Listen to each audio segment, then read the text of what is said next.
Oh, hey, I just watched Zootopia 2, and here's my honest review. I enjoyed it. It was a sequel that was not needed, but well executed. It was about an hour and 47 minutes, so not too long. So it kind of went by quickly.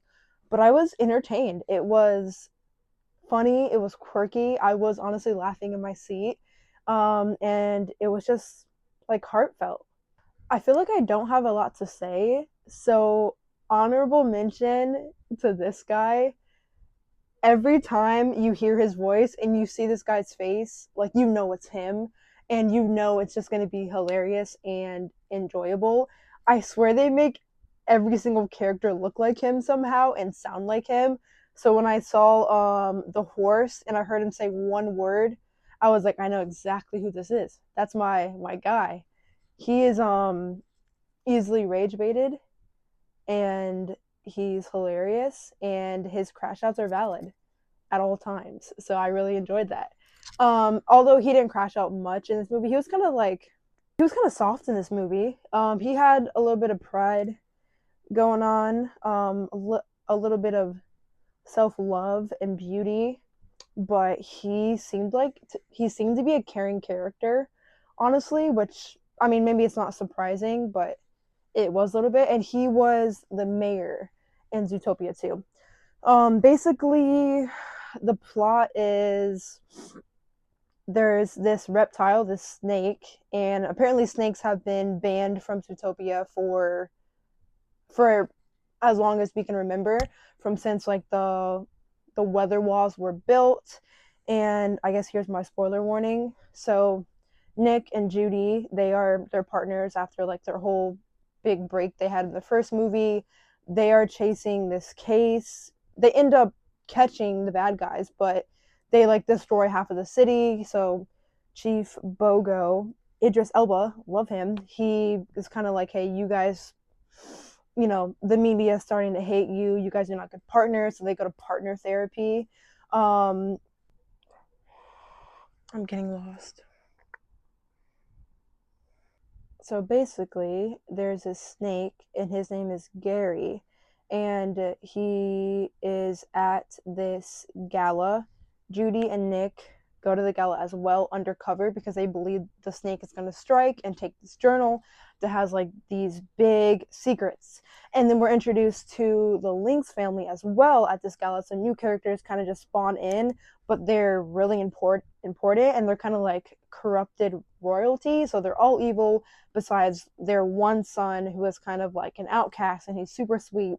And he's trying to help this snake. So the snake eventually gets away with this journal, and now Nick and Judy are on the run because they shouldn't have been there, and then they looked like they were helping the snake when they were trying to take the journal. So this whole like not miscommunication, but it was something was missed, and everybody was confused. And then now there's a picture of her holding the snake, and then it bites Chief Bogo, and then venom gets in him, but they save him with anti-venom anyways.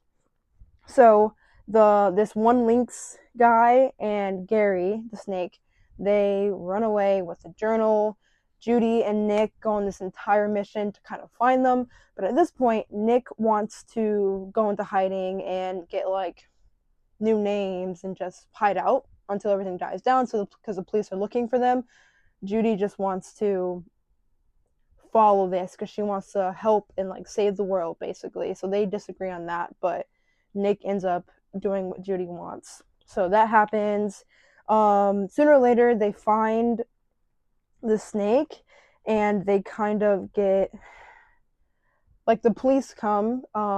They kind of get like broken apart. So Nick gets captured, and Judy is with Link's kid and the snake, and they go on a journey to uncover the secret. So we find out that the reason why reptiles were banned is because of a lie that the Lynx family created like years and years ago. And the reptiles, the snakes, were actually like the good guys, and they are the ones who created the weather wall.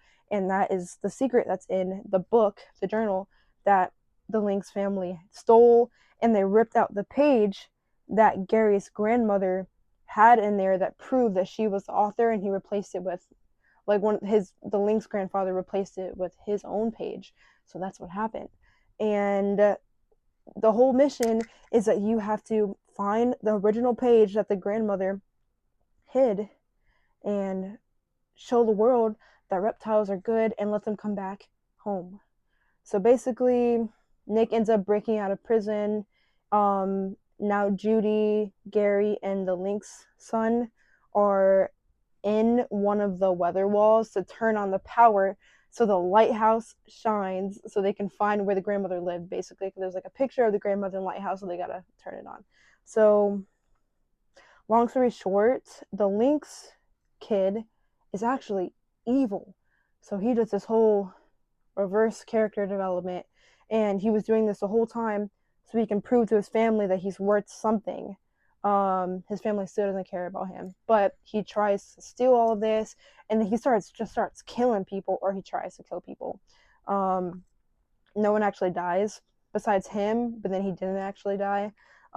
He falls off like 300 feet and somehow still lives, and still wants to be evil for some reason, even though his family doesn't care about him at all.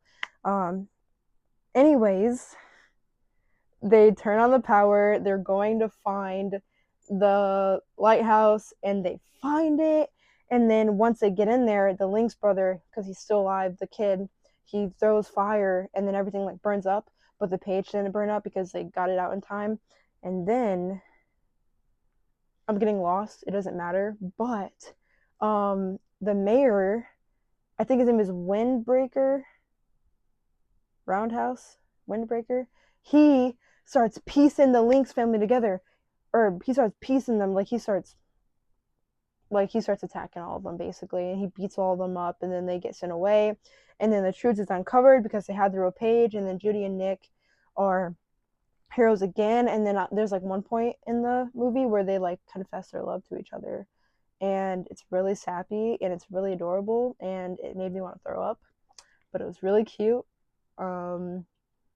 So yeah, but their love as like, they didn't use the word I love you, but he said I care about you, and that like you're the only person in the world, like I care about you the most out of every single person in the world. And I was like, that's crazy. And she says the same thing, and then basically they're in love. So I enjoyed the movie. It was super cute, and it was a lot of fun, and the scoring was great, and it was a good soundtrack. So that's all. I forgot to rate this one. So, here is the journey map, and we're gonna rate this one a quest. So, oh, I gotta give my story.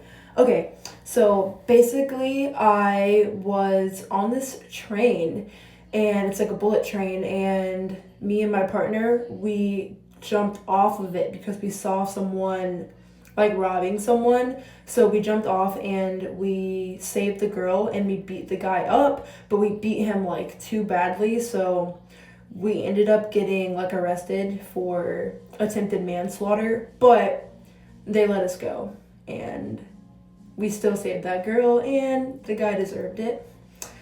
So yeah, that's what happened.